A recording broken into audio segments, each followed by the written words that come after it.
19 маусым. Астана, Сарыарқа велотрегі. Қазақстан барысы. Бас демеуші Самұрық Қазына ұлттық әл-ауқат қоры. Ресми демеуші Каспий банк. Армысыздар ардақтағы ағайын. Сіздер КТК арнасынан қазақ күресінен ұлт көшбасшысы Қазақстан Республикасының президенті Нұрсұлтан Әбішұлы Назарбаевтың жүлдесі үшін Қазақстан барыс турнирінің финалдық бәсекелерін тамашалап отырсыздар. Еліміздің барлық аймағынан жиналған ең үздік балуандардың бұл бәсекесі. Кеше сіздер КТК арнасынан бастапқы бәсекелерді тамашалаған боласыздар. Бүгін сол алғашқы айналымның ең соңғы бәсекесі Мейрамбек Жаңабай, Маңғыстау облысы және Нұрсұлтан Иманғазин, Ақтөбе облысы балуандар арасындағы белдесу тамашалайсыздар. Одан кейін кезек екінші айналымға жетеді. Бұл да бір қызықты тартысты белдесу болады деп ойлаймыз. Кешегі эфирден сіздер көргендеріңіз небір мықты балуандар сүрінген сәтін көрдіңіздер. Әсіресе Қазақстан барысы 2013 жылғы жарыстың қола жүлдегері Жұманазар Ерсұлтанов ұтылып қалған болатын. Жұманазарды жарыс жолынан тайдырған Дархан Жоломанов павлодарлық балуан болатын. Сондай-ақ Айдос Қаңғылбаев сынды былтырғы жарыста ширек финалға дейін жеткен белді балуанымыз жеңіліс тапқан болатын. Биыл алдағы жарыс күні қалай болатын, осы КТК арнасынан ажырамасаңыздар, сол белдесулердің куәсі боласыздар. Сіздердің назарларыңызда қазір бастапқы айналымның ең соңғы белдесуі. Қос балуандарды жақынырақ таныстыратын болсақ,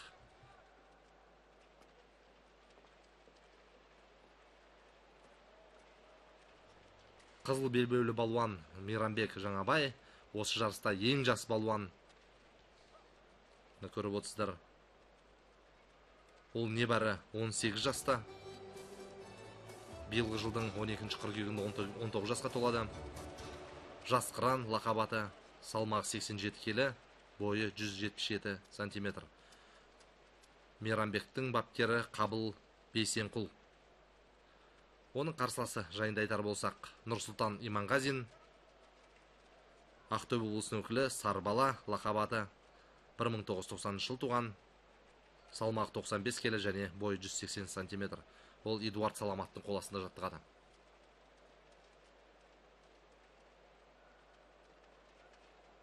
Қазір көк белбеулі балуан, яғни ақтөбелік балуан белсенділік танытуда. Бір-екі рет аяқтан ілуге талпыныс жасады, бірақ Жаңабай өте сақ жүр.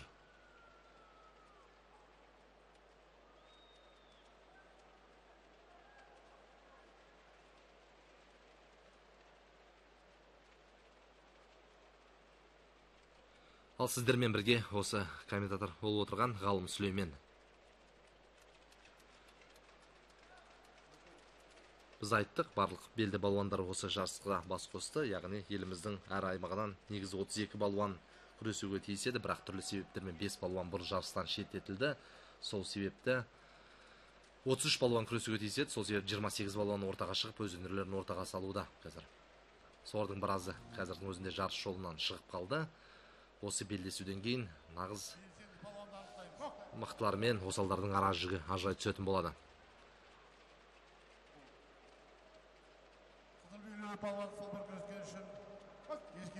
Қазір Жаңабайға ескерту берілді. Яғни Бүгіпай көк белбеулі балуан Нұрсұлтан Иманғазиннің еншісіне жазылды.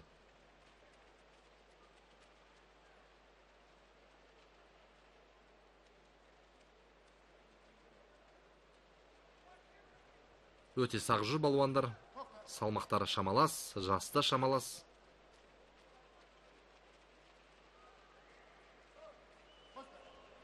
Боз кілемде қазылық етіп жүрген Қуатбай Қожаев, оңтүстік қазақстандық қазы.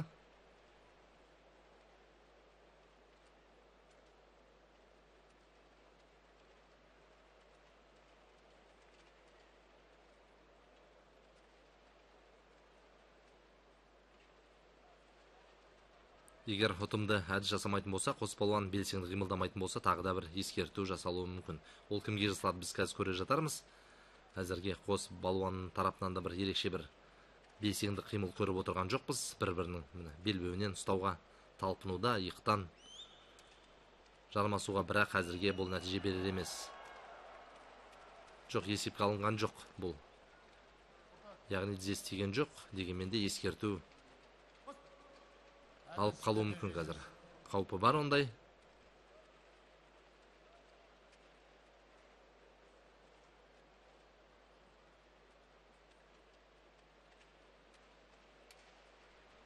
Тым сылбыр күресуде, тым сылбыр.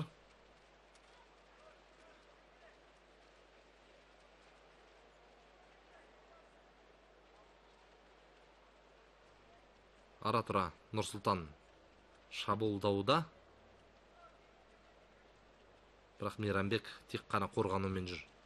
Дәл осы жағдай қайталана беретін болса, тағы да бір ескерту алуы мүмкін. Яғни екінші мәрте бүгін. Иә, міне, тағы екінші мәрте ескерту алды. Яғни екі бүк, бір жамбас. Қазір Нұрсұлтан алға шықты. Енді Мейрамбектің қашқалақтап жүруіне қақы жоқ. Қазір көрдіңіздер? Жоқ, саналмады, есептелмеді.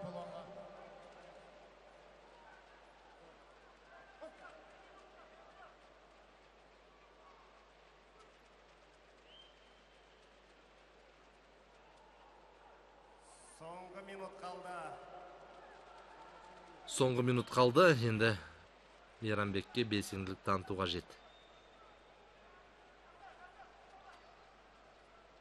Әйтпесе, Маңғыстау облысының осы жарыста ең жас балуаны үйге қайту әбден мүмкін. Қызыл белбеулі балуан, яғни Мейрамбек Жаңабай қазір жартылай жеңіске қол жеткізді. Уақыт тілі сырғып өтіп жатыр. 45 секунд қалды. Мейрамбек Жаңабай алдыға шықты жаңа қатыспен. Ал кәне палуандарды қолдайық. Екі бүк, яғни. Міне қазір Мейрамбек Жаңабайдың тағы бір әдісі. Тағы бір ұпай алды. Тағы бір ұпай. Мейрамбек Жаңабай турнирдің ең жас палуаны. Жасы 18-ден 19-ға қарады. 30 секунд қалды. Соңғы 30 секунд. Қазір көреміз. Енді Нұрсұлтанның екпінді қимыл, Нұрсұлтаннан бір ұтымды қимыл күтеміз. Әйтпесе алдында Нұрсұлтан алда келе жатып еді, жамбас ұпаймен, бірақ қазір Мейрамбек алға шығып кетті. Соңғы 25 секунд.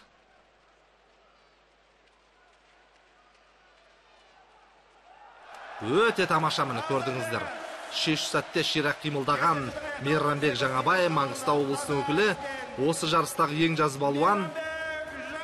Өзінің оңтайлы әдісін жүзеге асырып, Нұрсұлтан Иманғазин Ақтөбе облысының өкіліне сан соқтырып кетті. Сөйтіп, келесі айналымға Мейрамбек жолдама алып отыр.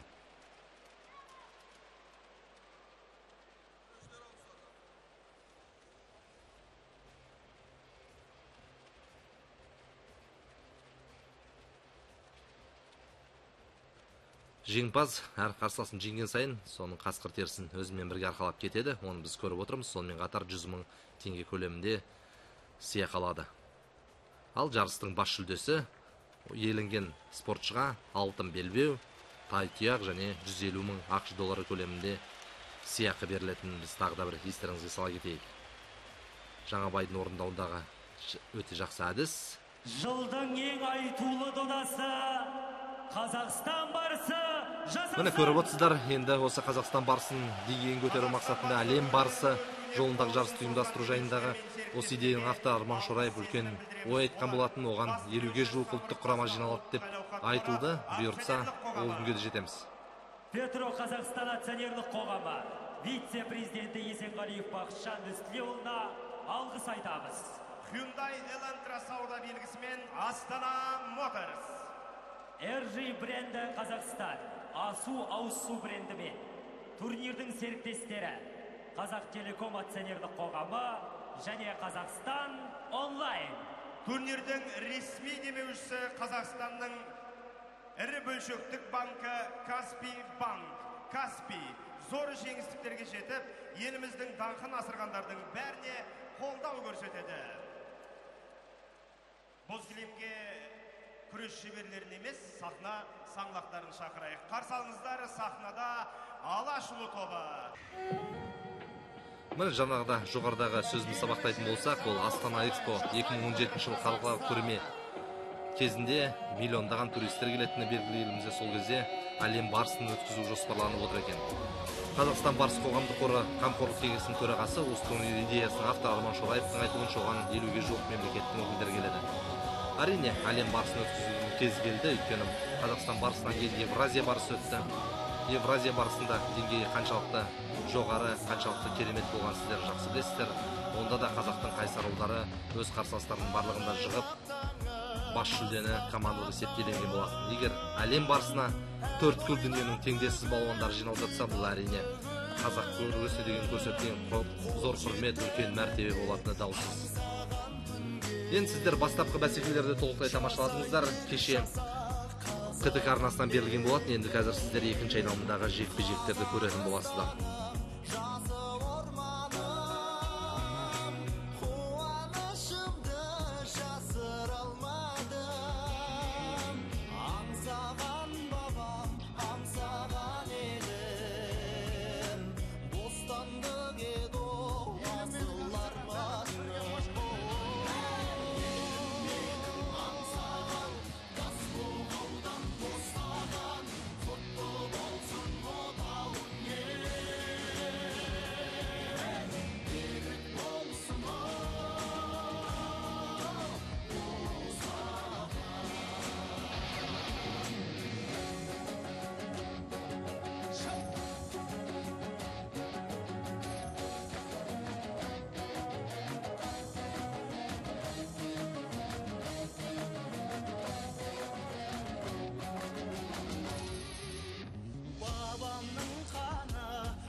Міне енді бір келесі айналым, екінші жұпта 1-8-де бірінші финал. А тобы Айбек Серікбаев пен Рүстем Жұмаев шымылдығын ашатын болады. Бұл жарыс күнінің бұл да бір тартысты белдесу болады. Дәулетхан Жақып, Рүстем Бөрбаев, Асыл Барменов, Сұңғат Закиреев, Арман Әбеуов, Сабыржан Әбділдаулы жарыс көретін қыздыратын болады. Міне сіздердің назарларыңызда туризм спорт және дене шынықтыру агенттігі төрағасы Тастанбек Есентаев мырзаны көрдіңіздер. құрметті меймандар да көптеп келген екен. Тек қана балуандар ғана емес, спорттың өзге де саласында жүрген азаматтарды біздің көзіміз шалды. Қазақстан Республикасының президенті Нұрсұлтан Әбішұлы Назарбаевтың алғашқы бапкерінде сіздердің назарларыңызда болды. Жаңа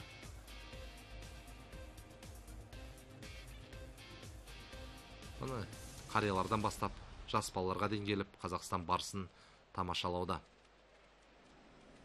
Көрермендер қатары қалың. Сарыарқа спорт кешеніне жиналған жұрт қазір тақымын басып отыр. Кімнің жеңісі жетіп, бұл жарыста кімнің жеңілетінін дөп басып айту қиын. Өйткені мықты балуандар көп.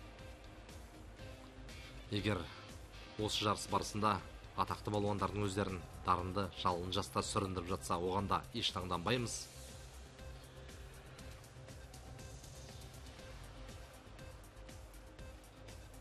Сегізде бірінші финалында БТУ-нда Руслан Абдырзақов, Айбек Нұғымаров, Дархан Жоламанов, Арслан Абдамит, Бейбіт Істібаев, Мұхит Тұрсынов, Мейрамбек Жаңабай және Дәурен Исламов арасындағы белдесуді тамашалайтын боламыз.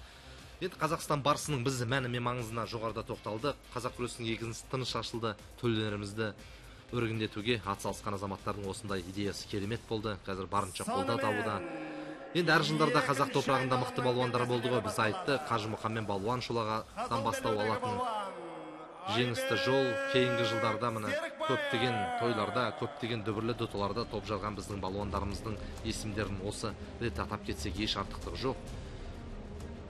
Мәселен, 90 жылдары осы жаңа ғасыр табалдырықтан аттаған тұста міне Самат Рамазанов, Айдар Нығметов, Шыңғыс Тұрсынов, Қуат Байғожаев, Сәлкен Жартыбаев, Руслан Сейілханов, Қуаныш Салықбаев, Елдос Исанғалиев, Вячеслав Вердута, Сергей Шәкімов сынды өте мықты балуандар болды. Талай ұлы дүрмектерде, талай ірі жарыстарда топ жарды, бірақ өкінішке қарай олардың заманында Қазақстан барысында дүбірлі бәсеке болған жоқ. Ал қазіргі жігіттердің нағыз қазақ күресінің өркендеуімен дәл қазір өнерін сіздер тамашалап отырған жігіттердің боз кілемге шыққан нағыз қылшылдаған шағымен тұспа-тұс келіп отыр. Сонымен екінші айналым Айбек Серікбаев, Қызылорда облысы және Рустем Жұмаев, Солтүстік Қазақстан облысы арасындағы бәсекені тамашалайсыздар. Жұмаевты біз айттық, осы жарыстағы ең бойшаң балуан 1 метр 98 сантиметр бойы деп, салмағы да 135 келі. Айбек Серікбаев одан әлде қайда бойда төмен, салмағы да аз, бірақ бұл жігіттің де біз қарымы қаншалықты екенін жақсы білеміз. Майлыбай деген лақап атпен белгілі Айбек небірі 17-18 жасында түйім жұрттың назарын іліккен белді балуандарымыздың бірі. Жасы 21-ге енді толды. Соған қарамастан бірқатар жарыстарда топ жарды. Мәселен, сыр бойындағы іріктеу сынында Ұлан Рысқұлдың өзіне сан соқтырып кеткен осы Айбек Серікбаев өзінің әкесі Әділбек Серікбаевтың қол астында жаттығады. Айбектің салмағы 100 келі, яғни 35 келі кем екен, қарсыласына қарағанда. Бойы 8 сантиметрға кем. Соған қарамастан міне қазір қарсыласын біраз жарақаттап та жіберген екен. Жамбас қалам деп, бірақ өкінішке орай өзі түсіп қалды.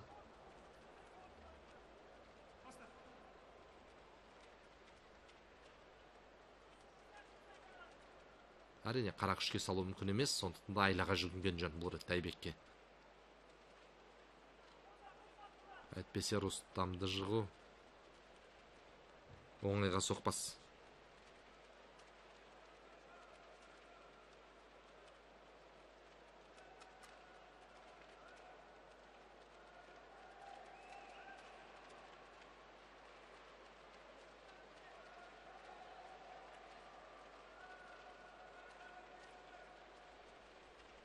Рүстем енді тіресіп тұрып алды. Оның есебі түгел. Қоржында ұпай бар. Ал Айбекке әрине атой салуға жет бұл ретте. Қазір Рүстемге ескерту жасалуға тиіс. Тіресіп тұрып алған үшін. Бүк ұпай қазір. Бүк ұпай Айбектің есіне жазылды.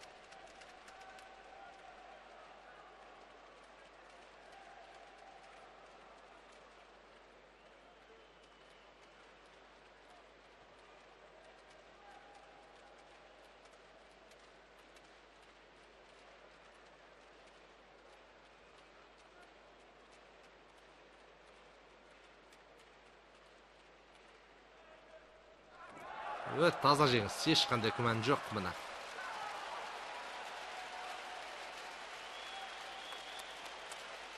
Қарсыласын шалып жықты. Қырқа шалды. Бұл белдесуде Рустам Жұмаев мына. Рустем Жұмаев өте тамаша, өте жақсы. Біраз аңдасып жүрді мені қарсыласының қырқа шалып, қос жауырынмен жерге қадап, келесі айналымға жолдамалды.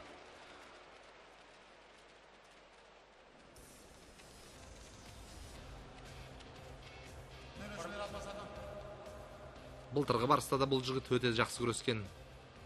Оның алдында да қатысты барысқа. Негізі аяқ алысы жаман емес, бірақ бағы жанбай жүр. Әйтпесе тәп тәуір балуан. Мына қазір құлатқан сәті.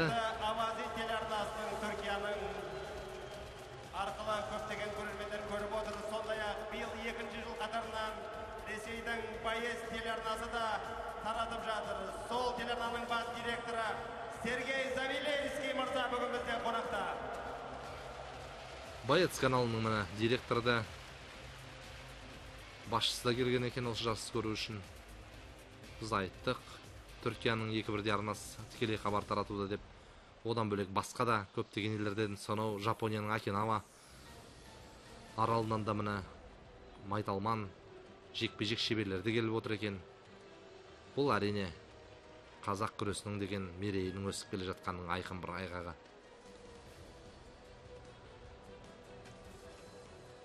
Екінші айналымдағы кезекті екінші жекпе-жек қазір, екінші белдесу.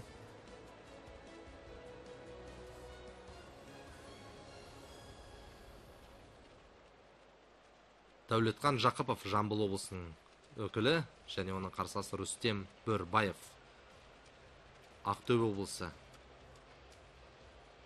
Рустем Бөрбаев лақабаты Бөрі. Алғашқы айналымда бұл балуан бос болды. Сондықтан да бұл жігітті біз таныстыра кетейік. Рустем Бөрбаев 1986 жыл туған, салмағы 82 келі, бойы 178 сантиметр. Бапкер орынбасар Жолмағамбетов. Ол қызыл белбеулі балуан. Рустемді біз таныстырдық, ал қызыл белбеулі Дәулетхан Жақыптың алдында өнерін тамашаладыңыздар. Өте жақсы күресті. Дзюдодан Қазақстан ұлттық құрама командасының мүшесі Дәулетхан Жақыпов алғашқы айналымда Бақыт Исмағұловты айқын басымдылықпен ұтқан болатын.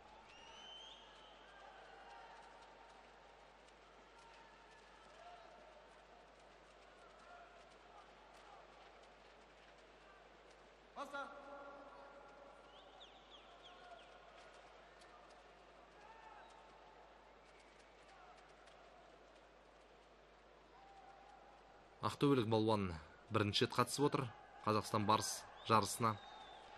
Ал Дәулетхан Жақыповтың да былтыр мүмкіндігі болған, іріктеу сынынан іркілмей өткенімен, бірақ дзюдодан өткен халықаралық жарысқа қатысуды көп көріп, қанша дегенмен Қазақстан ұлттық құрама командасының мүшесі болғандықтан сол жарысқа аттанды. Міне көрдіңіздер, тамаша. Бірақ аяғына дейін жеткізілмеді-ау дейміз. Осы қос жауырын тимеді ме? Жартылай жеңіс пе, таза жеңіс пе? Жартылай жеңіс, иә. Қос жауырын тимей қалды. Бір жауырынмен түсті, сол себепті Дәулетхан, бірақ әдістің өзі қандай керемет, көрдіңіздер ғой. Иықтан асыра лақтырды. Ондай кесек әдіс. Өте жақсы әсер қалдыруда Дәулетхан Жақыптың. Біз айттық, 81 келі салмақ дәрежесінде Қазақстан дзюдо күресінен көптеген байрақты бәсекеде ел намысын қорғап жүрген балуан. 81 келіде біз жақсы білеміз. Қазір нақты көшбасшы жоқ. Дәл осы нөмір 1-ші балуан атануға Дәулетхан Жақыпов және Азиз Қалқаманұлы деген сынды қос балуанның, екеуі де Тараздың балуандары, мүмкіндігі бар дзюдодан. Сондықтан да осы балуандар арасында негізі бәсекелестік өтуде. Сонымен қатар мына Дәулетхан биыл Қазақстан барысында да жақсы қырынан көрініп, өзінің қарымды балуан екенін байқатуда. Құрметті көрермендер, бүгін жеңіске жетпесе де өте әдемі күрес көрсеткен балуанға Астана Моторс компаниясы мына тұрған автокөліктің кілтін сыйға тарту етеді. Мін жүргізушіні айтып отырғанда өздеріңіз естіңіздер, көрермен көзайымына табыс етіледі. Бұған дейін жарыс жеңімпазына берілетін жеңіл көлік Астана Моторс компаниясы ұсынған жеңіл көлік. Бірақ бұл жолы көрермендер көзайымына беруді құп көрген екен. Бұл дұрыс шешім деп ойлаймыз, өйткені кейбір балуандарда міне өнері өте керемет өнер көрсетіп, айшықты өнермен көзге түсіп жатқан балуандардың жеңіс тұғырына көтеріле алмай жатады. Оның себебі де көп. Кейбірінің салмағы аздау болып қалады, кейбірі шешуші түсте ширақтықтан танытылмай жатады. Бірақ дегенмен де осы бастапқы бәсекелерде өзінің мықтылығын мойындатқан балуандарға осы көрермен көз айырын атануы мүмкін. Содан бір үміткер, қазір міне көрдіңіздер, таза жеңіс. Қарсыласы көрді, Рүстем көрді, қарсыласының қарымын сөйтіп Дәулетхан әдіс жасағанда аса қарсыластық таныта қойған жоқ. Сөйтіп Дәулетхан Жақыпов үшінші айналымға өтті. Яғни ширек финалға жолдама алып отыр. Өте жақсы Дәулетхан, қарымы мықты балуан екен. Бұйыртса, бұл жігіттің де болашағы дзюдо күресінде, татамиде де жарқын болса деп тілейміз. Бәлкім салмағы толысып жатса, қазақ күресіне өткенде де талай дүбірлі додаларда бұл Рүстем Дәулетханның алар биіктер алда деп ойлаймыз. Жасалған әдіс, жартылай жеңіске жеткізген әдісімен алдында. Одан кейін айқын жеңіске қол жеткізді. Сөйтіп Дәулетханды үшін біз өте қуанып отырмыз. Жақсы, дарынды балуан өсіп келе жатыр. Біз айттық, Дәулетхан өте жас балуандардың бірі. 22 жаста не бірі. Мін қазір тазартты. Мұхамедқалиев Рауаным. Келем жетекшісі. Қазір осы сәтті пайдаланып отыр, біз айта кетейік. Осы жарыстың бас төрешісі Марат Жақыт, Кеңестер одағына еңбек сіңірген жаттықтырушы атанған Қазақстандағы санаулы мамандардың бірі болса, соның бірі Марат Жақыт. Көптеген бір шоғыр жұлдыздар тәрбиелеген Марат Жақыт бас жүлдеге осы жарыстың бас төрешісі атанып отыр екен. Одан бөлек Қуатбай Қожаев, Рауан Қапаров, Руслан Мұхамедқалиев, Болат Ақжігітов, Кенжебай Елубай және Ғалым Күлекешев қазылық етуде. Тағы бір жекпе-жек Асыл Барменов Қарағанды және Сұңғат Закиряев атыраулық балуан.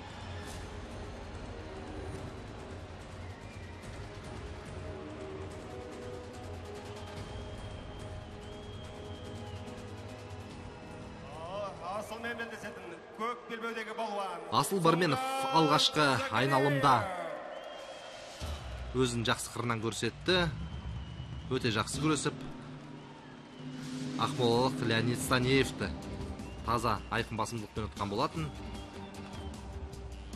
Сұңғат Закиряев алғашқы сенсацияны жасады. Осы жарыстың алғашқы айналымда Шалқар Жоламанов Қазақстан барысы додасының 2 дүркін жүлдегері Шалқан Жоламановтың өзін ұтып кеткен болатын.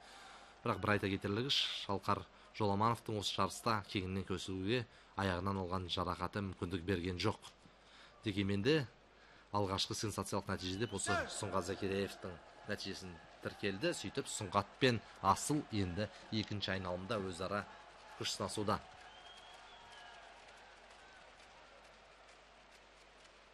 Қазақстан барысының мәні мен маңызын бүкіл халық түсініп отыр. Халық арасында кең қолдау тапты. Бұл күндері еліміздегі албауыт компаниялардың өздері осы жарысты қолдауда. Жүлделік қоры да мол, халықтың ықыласы да ерекше. Осы жарыстың, осы идеяның авторы Аман Шораевқа да өз ризашылығымызды білдіреміз.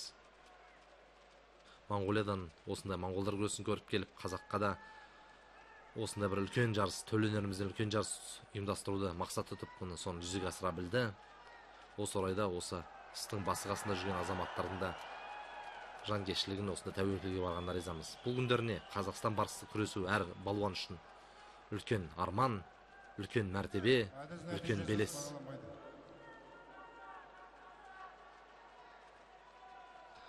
Осы кезінде біз тек қана үлкен той-томалақтарда ғана қазақ күресінен өткен жарыстарды тамашалап, сол кезде бір жеңіл көлік тігілсе, бас бәйге соны көріп риза болатынбыз. Есімізде әрине Абай Құнанбаевтың 150 жылдық тойында, қарауылда өткен сол дүркіреген тойында Самат Рамазановтың шашасына шаң жұқтырмай бас жүлдені жеңіп алғаны есімізде. Жамбыл атамыздың Алатау етегінде өткен Жамбыл Жабаевтың мерейтойында Айдар Нығметов сынды арқалы балуанымыздың топ жарған есімізде. Міне сондай балуандардың өнері есімізде. Талай мықты күресіп жатты. Одан кейін Серік Төкеев ағамыздың тізгінін ұстаған жылдары қазақ күресінен әлем чемпионаты, Азия чемпионаттары үздіксіз өтіп келді, әлі де өтіп жатыр. Бұл да бір үлкен белес болды. Ал Қазақстан барысының мәртебесі бәсі тіптен бөлек. Оны біз мойындауға тиіспіз. Қазір осы Қазақстан барысына қатысу үшін еліміздің даңқты балуандарын өздері де ерекше бір құлшыныс танытуда. Алғаш турнир есімізде 2011 жылы өткен жарыста Олимпиада ойындарының жүлдегері Георгий Цурцумен күрескенін, қазақтың нар тұлғалы балуан әлем чемпионатының 2 дүркін жүлдегері Нұрмахан Тыналиев сынды балуандар ортаға шықты. Енді еркін күрес пен грек-рим күресінің әдіс тәсілдері осы қазақ күресіне аса келіңкіремейді. Сондықтан да олардан пәлендей табыс күту қиын. Есесіне дзюдо, самбыны, жілік майын шаққан жігіттердің барлығы да осы Қазақстан барысында бұл күндер күресуді армандауда. Осының өзі қазақ күресінің үлкен мәртебесін байқатса керек.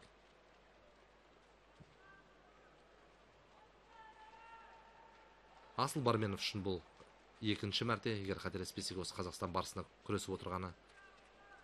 2012 жыл бұл өнердің жігіттің өнерін тамашалаған болатынбыз. Алғашқы айналымдардың бірінде ұтылды дегеніміз болмаса, бірақ тәп-тәуір күрескен. Сұңғат Закиреев та 2013 жылы Қазақстан барысында бақ сынаған есімізде. Бұл жігіт алысқа бара алған жоқ, бірақ қазір міне екеуі де екінші айналымға шығып, өздерінің нәтижелерін жақсартуға тамаша мүмкіндігі беріп отыр.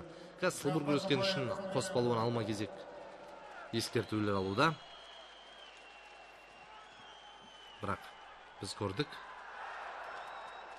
шешші тұста балуандардың ширға түсетінін.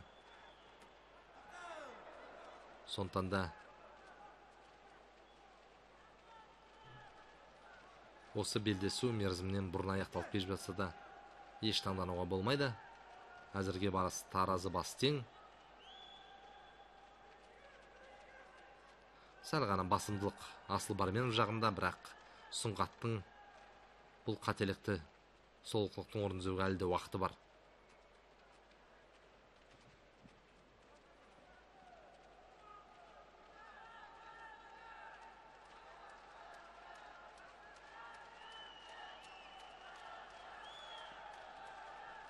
Бір сарында өтіп жатқан белдесу.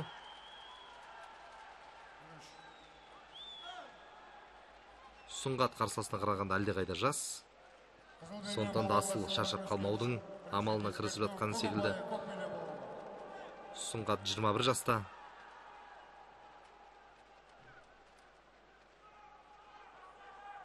Ал Асылдың жасы 28-де.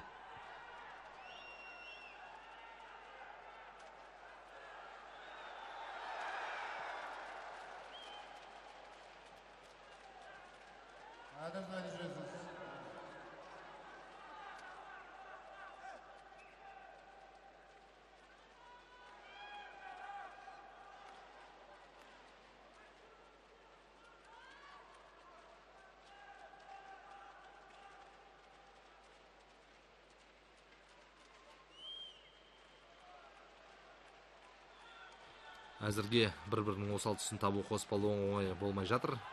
Тек қана сол бүгіпайы.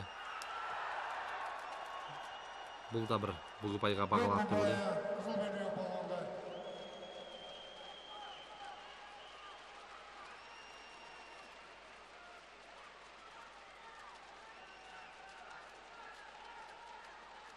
Бірте-бірте Асылдың ұпайы арта түсуде.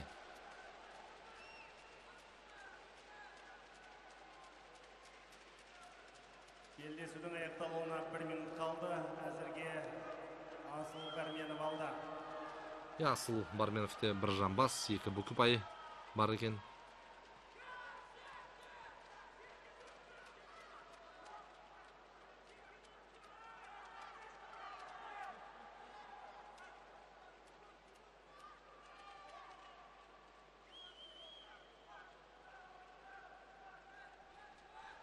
Қарсыласы болса бір жамбас, 2 бүк ұпайын місе тұтуда. Жоқ, еш нәрсе болған жоқ. Асыл өзінің мал тәжірибесінің арқасында мына қарсыласына әдіс қолдануға мүмкіндік берген жоқ.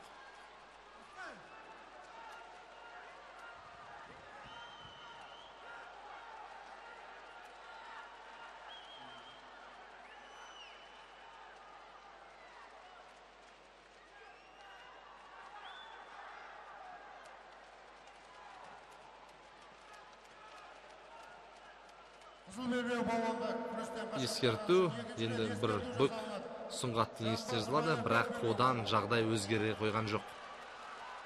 Асылғы уақыт созса болды, санаулы секундтар тік тұрып алса. Міне көрдіңіздер, тағы да уақыт созу кірісті.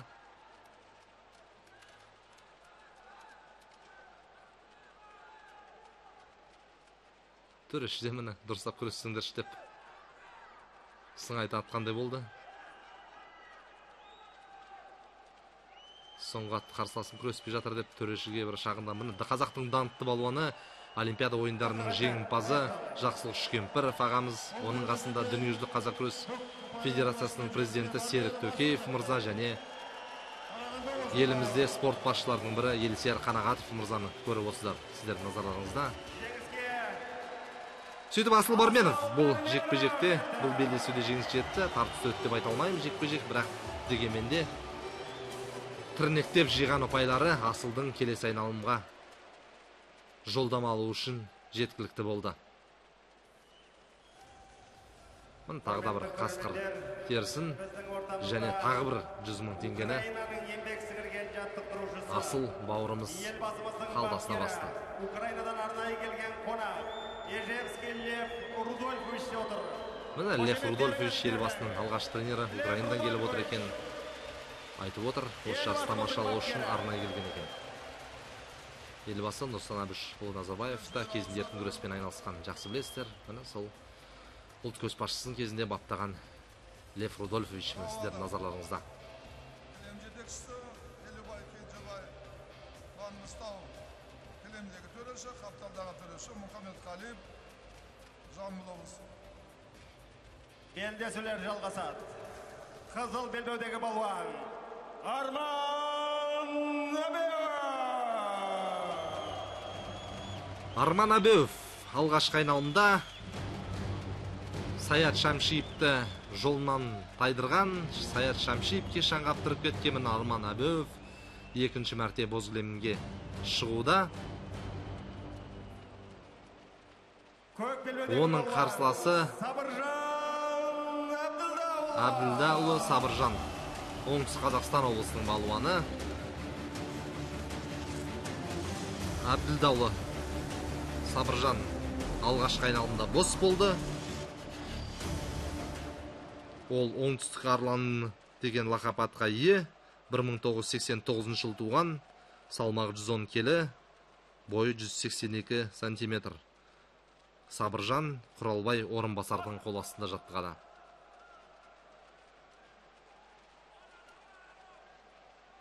Арман Абеевті біз таныстырғамыз бұған дейінде, тағы да бір айта кетейік. Арман Абеев Астана қаласы намысын қорғауда. Лақап аты Малай Сары, 1982 жыл туған. Міне қазір көріп отырсыздар. Салмақтарда шамалас, бойларда шамалас балуандар бір-бірін ырғап көруде. Қайсысы осалдық танытады екен деп, қайсысының жігері бірінші жасайды.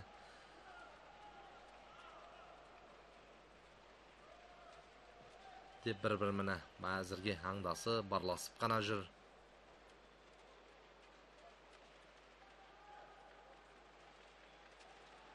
Қос балуанды айлаға жүгініп отырған сыңайлы қазір міне аяғына дейін Сабыржан жеткізген жоқ. Әдісті тек барғап қана көрді, бірақ оның бұларқына Арман көне қойған жоқ. Арманның қазір аяқтан ілгісі келген сәті бұл да сәтсіз шықты.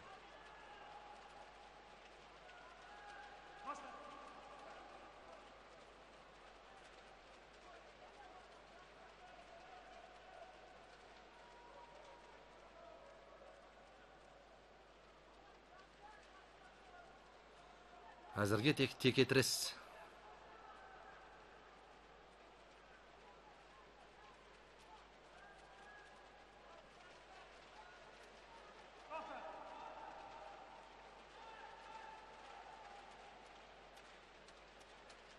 Ескерту Арман Абеевке. Бүгіпай мен Көкбелбеуі Сабыржан Әбділдаұлы алға шықты.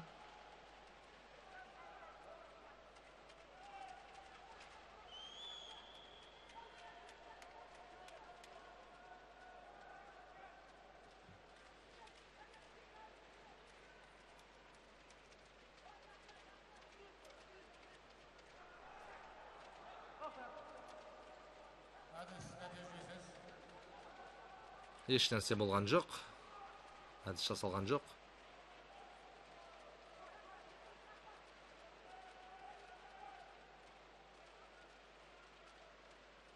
Арманның қарсыласына қарағанда бойы сәл ұзын екен, сондықтан да қолының аяғының ұзындығын пайдаланып Сабыржанды өзіне жақындатпауда.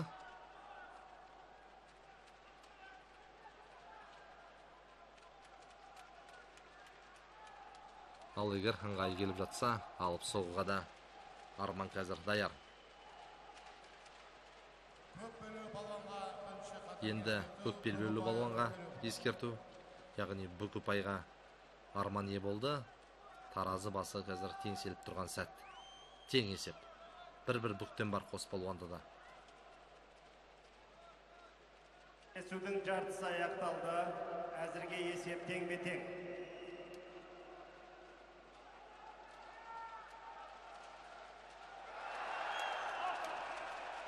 Жап-жақсы бастаған еді Сабыржан. Бірақ аяғына дейін жеткен жоқ бұл әдіс. Қызыл белбеулі балуан күреске жетіп аяқтан ұстаған үшін екінші қатаң ескерту. Сол сәтте Арманды аяқтан ұстап үлгерген екен, ал қазақ күресінде аяқтан ұстауға болмайды. Сол әрекет үшін Әбеуов ескерту алды. Өте мен Арман, нағыз мықты, нағыз. Көздеген мақсатына жетті. Бұл енді таза жеңіс.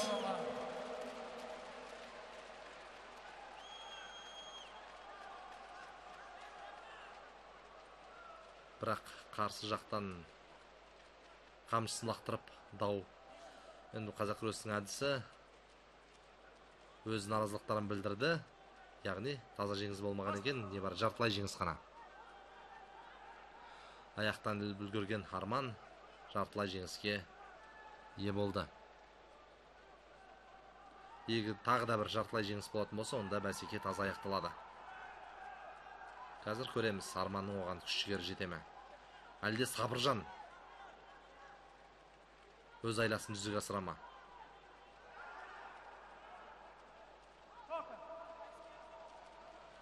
Сабыржанға ескерту жасалуға тиіс. Жоқ, жасалған жоқ. Қауіпті еш нәрсе болған жоқ, сондықтан да белдесу жалғасуда. Арман әзірге алда. Бұл жол енді күмән жоқ. Тағы жартылай жеңіс, екі жартылай жеңіс дегеніміз таза жеңіске бастайтын жол. Сөйтіп Арман Әбеуов Сабыржан Әбілдауылны жолынан ығыстырып, ширек финалға шығып отыр. Таза жеңіске Арман Әбеуов жетті. Арман Әбеуов.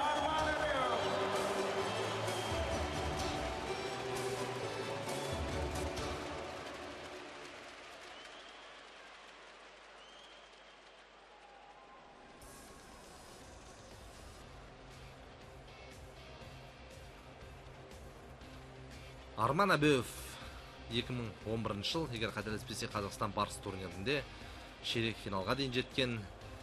Бірақ ширек финалда Айбек Нұғымаровтан қателеспесе, осыдан 1-2 жыл бұрын Айбек Нұғымаров ұтылып қалып, жүлдесі қалған болатын. Бірақ жүлдеге бір табан жақындаған жігіт, сондықтан да осы жолы қалай да жеңіс тұғырына көтерілу үшін Айбек барды салады деп ойлаймыз. Сол жеңістің алғы шарты қазір жасалды.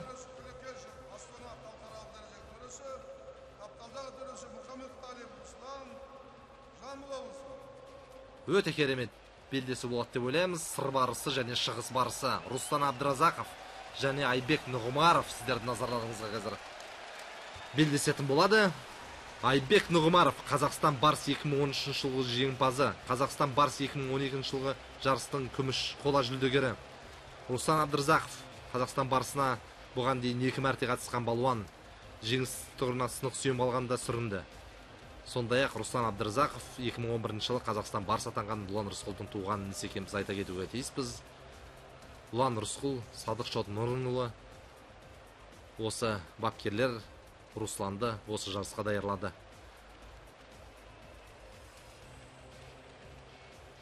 Русланның бабы жаман емес, алғашқы айналымда біз көрдік, өте жақсы өткізді. Алғашқы жекпе-жегін қарсыласына еш мүмкіндік бермей, Руслан Абдразақов атап айтсақ Айдос Қаңғылбаевты айналған 25 секундтың ішінде тас талқан етіп ұтқанын біз көрдік. Онымен қатар таяуда Алматы облысы Алакөл ауданының Ойжайлау аңғарында қазақ күресінен үлкен керемет жарыс ұйымдастырылған болатын. Сол жарысқа да қатысты Руслан Абдыразақов. Ширек финалға дейін алқынбай жетті. Бірақ ширек финалда жол өзінің туған ағасы Ұлан Рысқұлға бетпе-бет келіп, жеңісті ағасына бере салған болатын. Міне сол Руслан Абдыразақов қазір сіздердің назарларыңызда.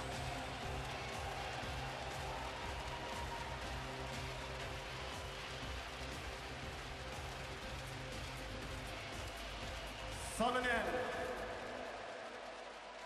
ең қызықты белдесу. Міне Айбек қазақтың барысы, халықтың арысы деп плакат жазылған ұстап алыпты міне көрермендер.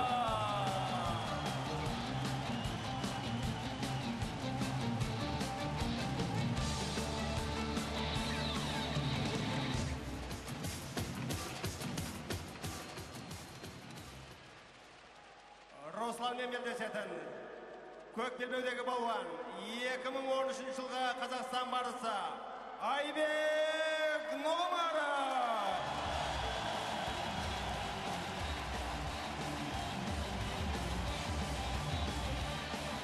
Айбек Нұғымаровтың да міне арманы Қазақстан барысы турнирінде қатарынан 2 рет атой салу.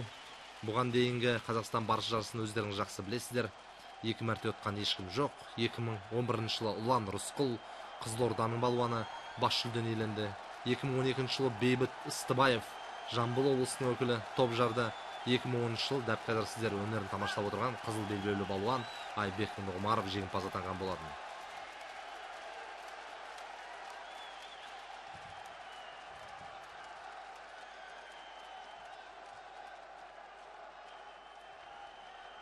Айбек Нұғымаров биыл қазақ күресінен Талдықорғанда өткен Қазақстан чемпионатында аса ауыр салмақта топ жарған болатын.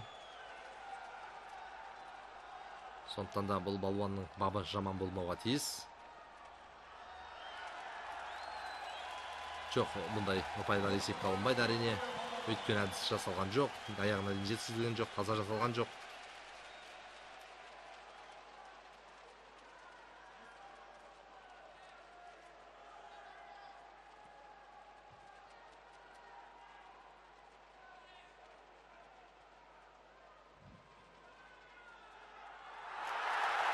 Міне тамаша, міне көрдіңіздер Руслан Абдыразақов.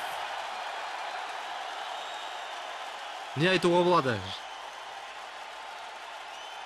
Өте керемет. Не бар 30 секунд өткенде Руслан Абдыразақов Қазақстан барысын тұғырдан тайдырды. Айбектің өзі де байқамаған сыңайлы. Не болып қалған өзі де түсінбей тұрген секілді. Айбектің бапкерлері міне қарсылық білдіріп ортаға қамшы лақтырды. Қамшы тастады. Қазір ақырынып теңдік сұрады. Істің ақ қарасын анықтауды төрешілерге табыстады, бірақ көреміз міне қазір лақтырды. Таза жеңіс көрініп тұр. Қос жамбасымен түсті. Айбектің бапкерлерінің былай наразылық білдіру бекер екен. Руслан Абдыразақов сөйтіп біз биылғы жарыста Қазақстан барысының жаңа есімін білетін боламыз. Айбек Нұғымаров ойламаған жерден санаулы ғана секундтар ішінде міне өз әдіс жасаймын деп аяғына дейін жеткізбей, ақыр соңында Русланның құрған қақпанға түсіп қалды. Сөйтіп Руслан Абдыразақов келесі айналымға жолдама алып отыр. Бұл ретте ешқандай Айбектің өкпесі болмауға тиіс деп ойлаймыз. Таза жеңіс, таза жеңіс.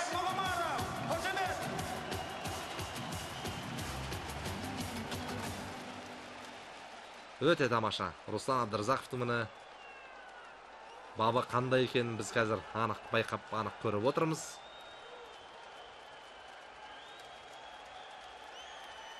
Келесі белдесу Дархан Жоламанов, Павлодар облысы және Арслан Абдамит, Алматы барысы.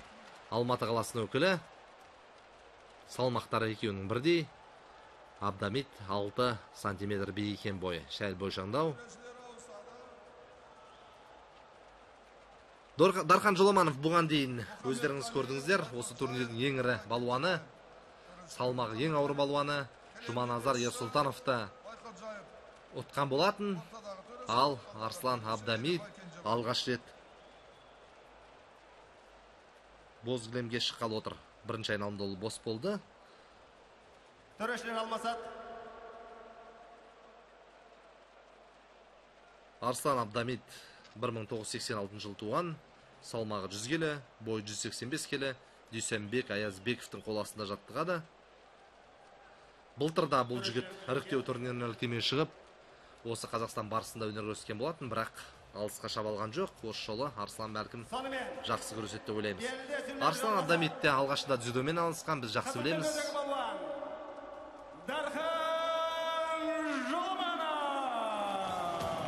Енді соңғы жылдары қазақ күресіне де ерекше ден қойып, бірқатар республикалық деңгейдегі жарыстарда жүлде алып жүрген жігіт. Дарханмен белдесетін көк белбеудегі балуан Арслан Абдамит.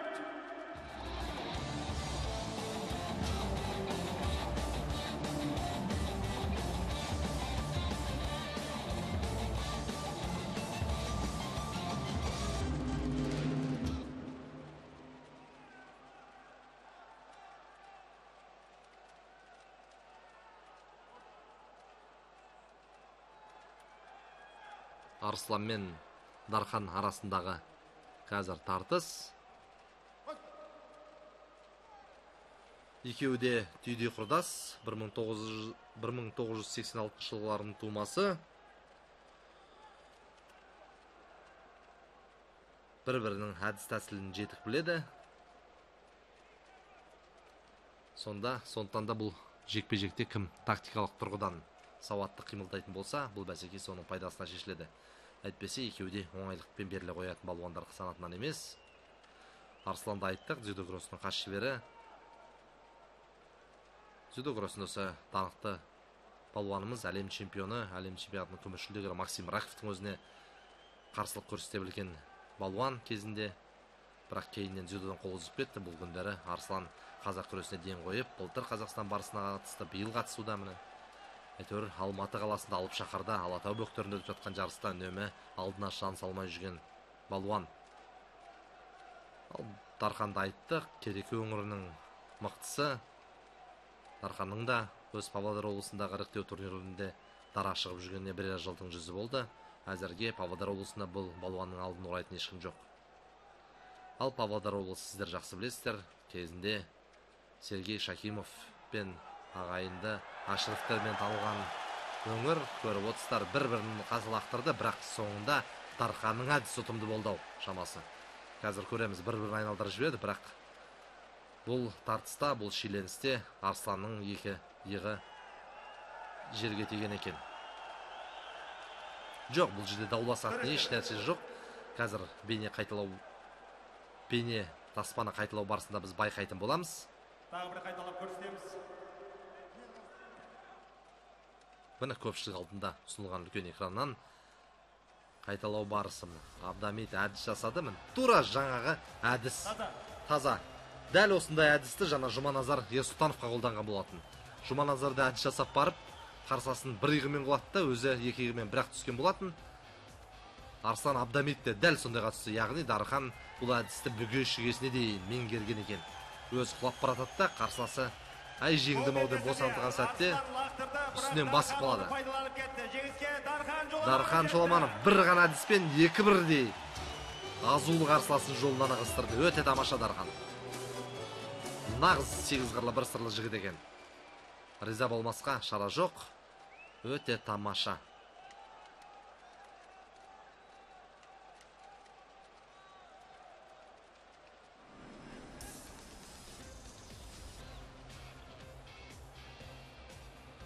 Қос сиғына қос қасқырдың терісін жамылып міне қазір Дархан демалыс орнына беттеді.